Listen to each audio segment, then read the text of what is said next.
Koe lotu whakaaho ki a whakaloto lahi ma whakatoa meli e me wholofola. Ka veinga, tawha aki whē o ku ke tuu ai. Potu wholofola, loma wahe ono vesua tolu. He koe tokonaki a ngahala koe mate, ka koe mea ofa ai otua, koe mo ui taengata. Tuu ia kalaisi sisu, koho tau eiki. Emeni. Ke tau lotu.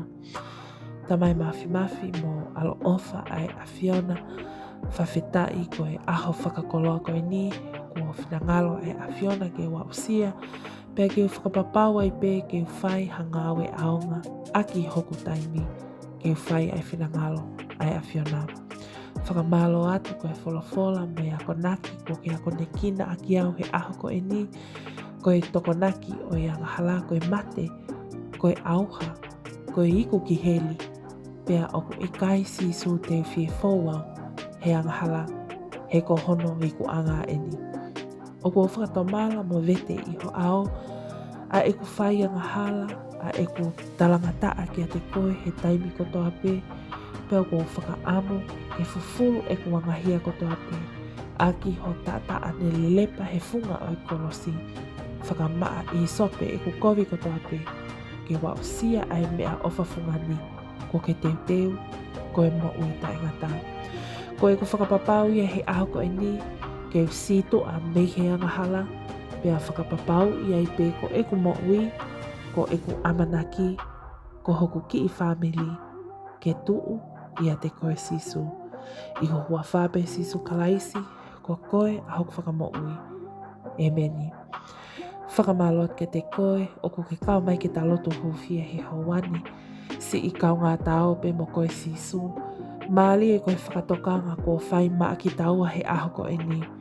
Nā oku tamu noa pe ki taua he whai ngahala, ka oku tala mai he aho koe ni, koe ola o e whai ngahala, koe mate.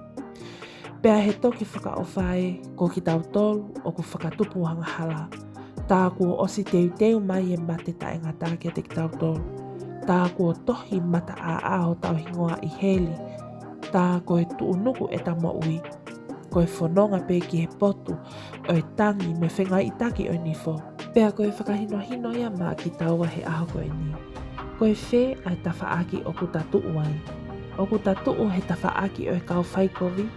Mo nofo he nofo anga o haamanuki. Koe tawhaaki ia o e angahala. O ku tatuu ai. O ku tamanako ke ta tawhaaki ki ai.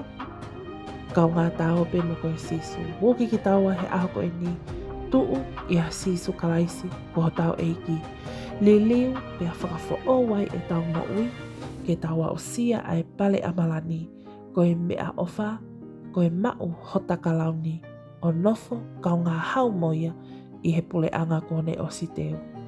Kole ki he eiki sisu tau pe mo koe. He o ko whakaamu. Ke usi tua mei he anga hala kotoa pē, he kohono iku anga koe mate. Ka tāo pē mo koe, he o fia mau ke tuu a eku whalala mo eku amanaki, ia te koe sisu. Emeni. Thank you to you all who have joined us. Subscribe to this channel. If you're new here, welcome. Don't forget to subscribe. That way you're kept up to date on daily prayers of hope and encouragement from the Bible.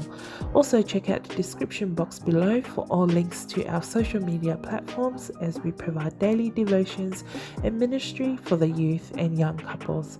Thank you and God bless.